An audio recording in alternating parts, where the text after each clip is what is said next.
السلام علیکم۔ مفتی طارق مسعود صاحب کا نیا بیان ریکارڈ ہوا ہے، جس میں انہوں نے اہل حدیث حضرات سے ہاتھ جوڑ کر گزارش کی ہے کہ آپ اپنے مسلک کو دوسروں پر زبردستی مت تھوپیں، آپ لوگ دوسروں کے روزوں کو خراب مت کریں، آپ لوگ ان کی ویڈیو دیکھیں اور اینڈ تک ویڈیو کے ساتھ جڑے رہیے گا۔ اچھا، ایک مسئلہ سن لیں، یہ بہت اہم مسئلہ ہے۔ آج میں نے نوٹ کیا ہے، آج غروب آفتاب کتنے بجے تھا ذرا دیکھ کے بتائیں؟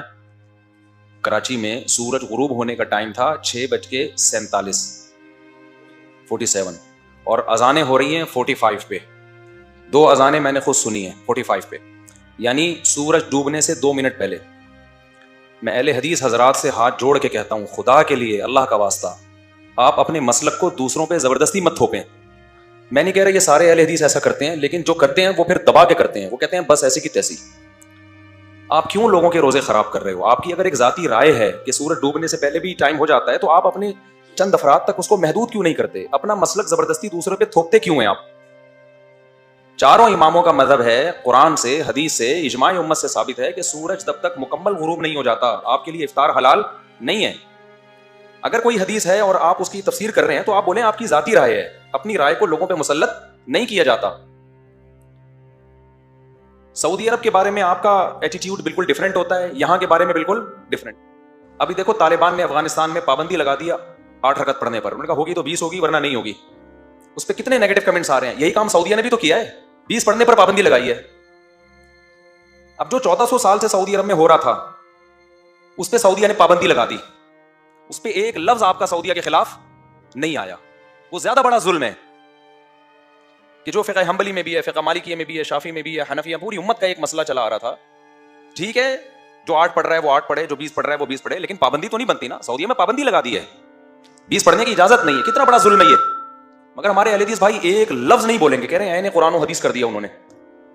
بھائی نے قرآن و حدیث نہیں کیا، آپ کی ایک رائے تھی، اس کو اٹھا کے پوری امت پہ زبردستی تھوپ دیا ہے آپ نے، اپنی رائے کو تھوپا ہے آپ نے۔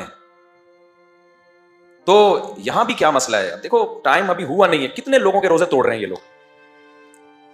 اب مجھے نہیں پتا اہل حدیث کا اس میں اتفاق ہے یا اختلاف ہے، ہو سکتا ہے سب کا یہ مذہب نہیں ہو، جمہوری کی رائے والی رائے ہو ان کی، بظاہر تو ایسا ہی لگتا ہے، لیکن چند ایک کی اگر ہے تو کیوں کر رہے ہو اپنی رائے دوسروں پہ کیوں تھوپ رہے ہو؟ قرآن مجید کیا کہتا ہے؟ ثم اتموا الصیام الی اللیل، رات تک روزے کو کمپلیٹ کرو۔ تو رات کا سب سے آخری درجے کا مصداق کم سے کم اتنا ہے کہ سورج مکمل غروب ہو جائے۔ اس سے پہلے تو رات کا کسی لغت کے لحاظ سے کوئی تصور ممکن ہے ہی نہیں۔ بعض لوگ یہ دلیل، اچھا ہمارے ہاں علماء کیا کہتے ہیں کہ جو نقشوں میں ٹائم لکھا ہوا ہے نا سورج غروب ہونے کا، جیسے 6:47 تھا آج، تو احتیاطاً 1-1.5 منٹ بعد افطار کریں۔ بعض لوگوں نے اس کا بھی مذاق اڑایا ہے کہ نبی نے تو جلدی افطار کا حکم دیا ہے اور یہ کیا کر رہے ہیں، 1-1.5 منٹ تاخیر کا حکم دے رہے ہیں۔ اور پھر دلیل بھی دی جاتی ہے کہ دیکھو پہاڑ پہ ایک شخص کو نبی کھڑا کرتے تھے، ایک صحابی، وہ جیسے ہی اشارہ کرتے نا سورج غروب ہو گیا ہے، ہمارے نبی فوراً تناول فرماتے تھے۔ اس حدیث سے استدلال درست نہیں ہے۔ وہاں پر 100% یقین ہوتا تھا، صحابی کی شہادت تھی کہ سورج کیا ہو گیا ہے، غروب۔ جب غروب ہو جائے فوراً افطار کریں، 1 سیکنڈ بھی تاخیر نہ کریں۔ جبکہ نقشوں میں جو ٹائم لکھا ہوتا ہے نا 6:47 اگر لکھا ہوا ہے، ماہر فلکیات کہتے ہیں یہ یقینی ٹائم نہیں ہوتا، اس میں چند سیکنڈ یا 1-8 منٹ اوپر نیچے ہوتا ہے، یہ ٹائمنگ تخمینی ہے، یقینی نہیں ہے۔ تو جب یقینی نہیں ہے تو اس کا مطلب 6:47 کا مطلب ہے ابھی یقین ہوا نہیں ہے کہ سورج غروب ہوا بھی ہے کہ نہیں ہوا۔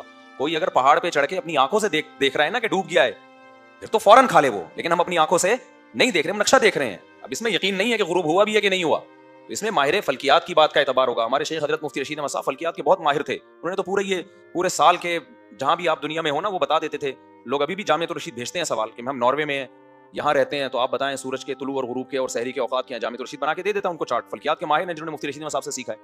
تو ماہرین یہ کہتے ہیں کہ بھائی یہ یقینی نہیں ہے، ان میں کچھ فرق ہو سکتا ہے، تو اس لیے پہلے یقین ہونے دو کہ سورج غروب ہو گیا، یقین ہو پھر دیر نہ کرو۔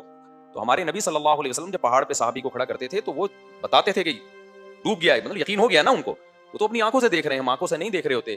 ہم کیا دیکھ رہے ہوتے ہیں؟ کیلکولیشن جو کی ہے، اور اس میں اونچ نیچ ہو سکتی ہے اس کیلکولیشن میں۔ اس لیے کہا جاتا ہے بھائی جہاں سارا دن صبر کیا ہے، کیا مر جاؤ گے تھوڑا سا صبر نہیں کرو گے؟ اور فوراً حدیثیں پیش کرنا شروع کر دیتے ہیں، نبی نے تو افطار میں جلدی کی ہے، نبی نے تو افطار میں جلدی۔ ان حدیثوں کا کون منکر ہے؟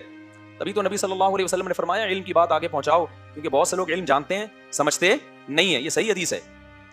تو علم کی بات تو یہی ہے کہ افطار میں جلدی کریں، لیکن کب جلدی کریں؟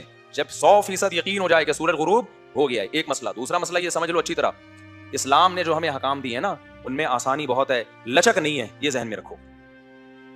دیکھو اسلام نے ہمیں حکم دیا کہ وضو کرو, نماز پڑھو, وضو کے بغیر نماز ہوگی؟ اب جب 4 اعضاء کا دھونا فرض ہو گیا تو ایک بال کے برابر بھی جگہ خشک رہ گئی نا.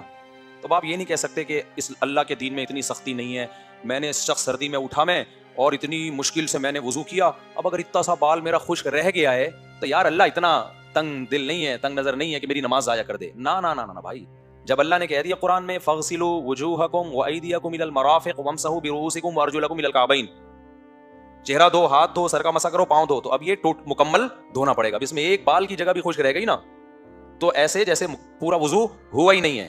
تو افطار میں بھی آپ نے سارا دن روزہ رکھا, 4 سیکنڈ باقی تھے, آپ نے کہا یار سارا دن تو رکھ لیا, اب 4 سیکنڈ سے کیا ہوتا ہے, چل 2 کھجوریں کھا لو, روزہ ٹوٹے گا بھی, 60 روزوں کا کفارہ بھی ہوگا. صبح توڑ دو یا شام کو توڑ دو, برابر ہے. سمجھتے ہیں کہ نہیں سمجھتے؟ تو اس لیے جو یہاں پر اس طرح کر رہے ہیں جو حضرات بھی, تو ان سے ان کو جا کے سمجھائیں بھائی آپ لوگوں کا کیوں روزے ضائع کر رہے ہو, آپ کیوں ٹائم سے پہلے اذان دے رہے ہو. اگر آپ کا مسلک ہے تو آپ کوئی خاص قسم کا اناؤنسمنٹ رکھ دو اپنے مسلک کے لوگوں کے لیے, اپنی رائے پوری. یہاں تو احناف ہے نا, یہاں تو 99% احناف رہتے ہیں, اور پھر احناف بھی نہیں, شوافے کا بھی یہی ہے, شوافے بھی کچھ رہتے ہیں یہاں پہ. آپ زبردستی, اور سب اہل حدیث کا بھی میرا خیال ہے یہ مسلک نہیں ہے. یہ بہت بڑے مصیبت بنی ہوئی ہمارے لیے. تو روزے میں جو اذان اگر آپ نے دیکھ لیا نا ٹائم سے پہلے ہو گئی ہے تو پھر آپ نے اس پہ افطار نہیں کرنا. تو اس لیے اذانوں پہ رکھے ہی نہیں. کل کوئی اثر میں اذان دے دے گا, کل کوئی نیا مسلک آ جائے گا مارکیٹ میں کہ جی وہ آدھا گھنٹہ پہلے بھی ہو جاتی ہے, تو کیا کر لو گے آپ؟ دلائل تو ہر آدمی منجن تو بیچ رہا ہے بیٹھ کے. تو اپنا روزہ سارا دن کا خراب نہ کریں. ہاں یقین ہو گیا سورج غروب ہو گیا ہے, اب جلدی کریں افطار میں, اب دیر نہ کریں.